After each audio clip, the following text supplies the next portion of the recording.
Want to get this briefing by email? Here's the sign up. Good morning. Here's what you need to know.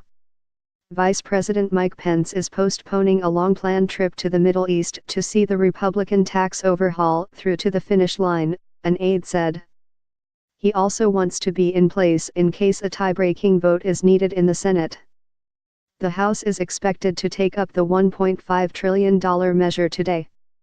We'll be tracking the vote as it happens. Here's a look at what's in the final bill, and a calculator to help you determine how your taxes might change. Ever felt sorry for the IRS? No, really. Now might be the time. An Amtrak train that jumped the tracks south of Tacoma, Washington, was traveling 80 miles an hour in a 30 mph zone, the National Transportation Safety Board said Monday night. At least 3 people were killed and about 100 others injured as rail cars slammed into a busy highway. The train was on the first run of a new service from Seattle to Portland, or. It was unclear whether technology that automatically slows trains if they exceed speed limits or approach dangerous conditions was in use. President Trump used a campaign-like address on Monday to outline his strategy to protect the nation, calling again for a border wall with Mexico and praising the state of the economy. Warning of rising threats from China and Russia, he presented a plan that hints at a Cold War view of the world.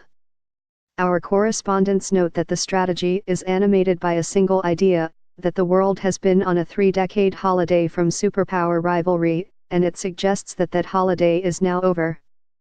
America is in the game, and America is going to win, Mr. Trump said. We assessed some of his claims. Separately, the U.S. formally accused North Korea of being behind the cyber attack that placed ransomware on computers around the world and that briefly paralyzed the British healthcare system.